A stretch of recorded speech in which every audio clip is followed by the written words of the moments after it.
cordial saludo para los compañeros estudiantes de esta especialización en Filosofía del Derecho y Teoría Jurídica. Vamos a hacer referencia a una sentencia, que es la sentencia T-248 de 2024. En esta vida que pareciera ser cierto que la vida misma es un constante reparar de piezas rotas, también en ese orden de consideraciones sería cierto que afirmar que en ese reparar de piezas rotas hay momentos memorables.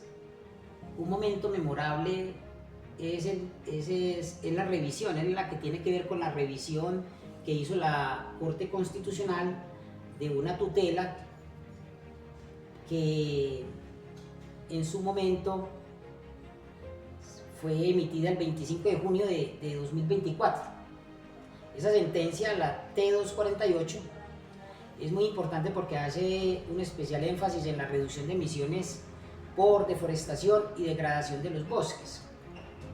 Un tema que, al parecer y a juicio de la Corte Constitucional, no es que haya sido poco explorado, sino que haya sido más bien muy excluido de nuestro ordenamiento jurídico. En consecuencia, entonces nos convoca el día de hoy conversar sobre ese asunto. ¿Por qué?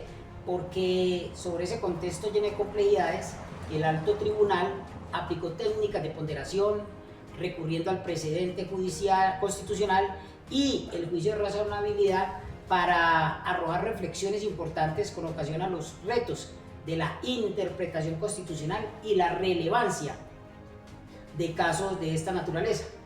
De lo anterior se derivan extractos de la sentencia ya referida en los siguientes términos. Es decir, vamos a sustraer de esa sentencia objeto de estudio algunos extractos que consideramos muy importantes para esta exposición. Por ejemplo, la sentencia da cuenta que en el territorio Pirá, Paraná, fue necesario que representantes de las comunidades indígenas recurrieran a una acción constitucional para que las personas accionadas, las empresas accionadas, no continuaran conculcando sus derechos, no continuaran vulnerando, violentando sus derechos fundamentales y a razón de la reducción de emisiones por deforestación y degradación de los bosques. Me acompaña Sandra Milena, quien para efectos de este ejercicio académico pues va a participar para hacerlo posible. Bueno, surtido este paso, la Corte Constitucional queda frente a una bifurcación entre dos problemas jurídicos. El primero sería que los participantes demandados, los particulares demandados, vulneraron los derechos fundamentales de los accionantes y las comunidades indígenas que representan a la libre determinación, a la autonomía y el autogobierno, su derecho a la tierra, el territorio, sus recursos, el derecho a la identidad e integridad física y cultural. Con ello, su derecho al desarrollo propio, el derecho a la consulta y el consentimiento libre, previo e informado en el proceso de factibilidad, formulación, validación, verificación, certificación y seguimiento del proyecto de red aplicado en el territorio Pirá, Paraná.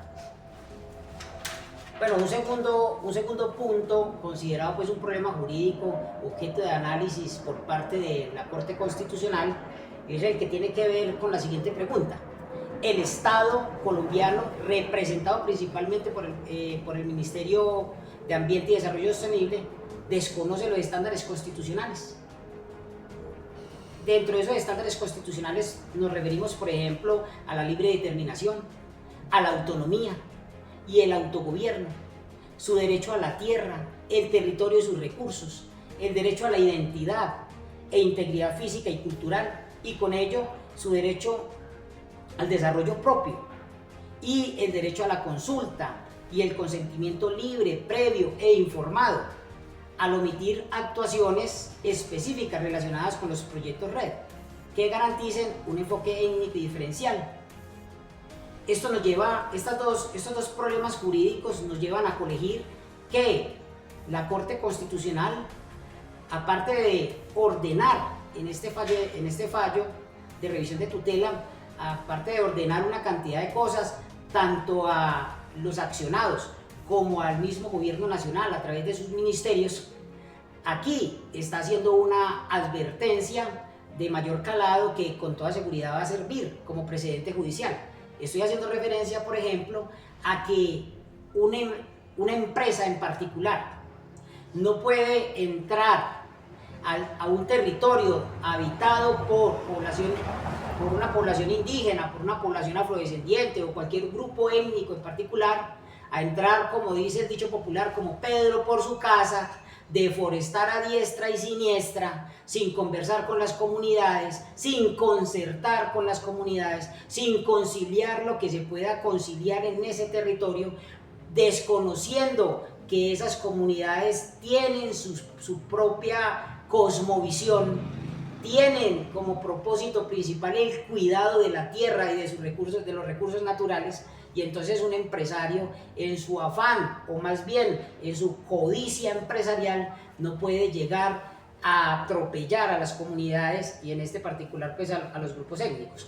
La Corte Constitucional, por ejemplo, concluyó que el Estado colombiano no ha adoptado un enfoque étnico que aborde de manera integral el respeto, la protección y la garantía de los derechos de los pueblos indígenas en los proyectos red. Y eso es muy grave. ¿Por qué? Porque es que cuando hablamos del ejercicio efectivo de los derechos de estas comunidades, no podemos dejar los enunciados normativos simplemente como enunciados. No podemos simplemente incluir unos enunciados normativos y dejarlos ahí de manera nominal o darles un carácter simplemente simbólico. No, tenemos que permitir que las comunidades y de manera general el cuerpo social pueda ejercer de manera efectiva sus derechos. Compañera. Bueno, lo que sí es visible es la ausencia de un cuerpo normativo que establezca un sistema nacional de salvaguardas. Eso es muy visible para los proyectos red. Este vacío normativo insta a que las prácticas en su mayoría empresariales comprometan la protección de los derechos fundamentales de las comunidades, aun cuando el Estado colombiano se ha obligado internacionalmente a implementar las salvaguardas. De todas maneras, vamos a concluir este ejercicio académico haciendo énfasis en las órdenes que están presentes en la parte resolutiva pues, de esta providencia judicial, donde todo se resume en que hay una serie de consideraciones en torno a la garantía de los derechos fundamentales consagrados por nuestra ingeniería constitucional.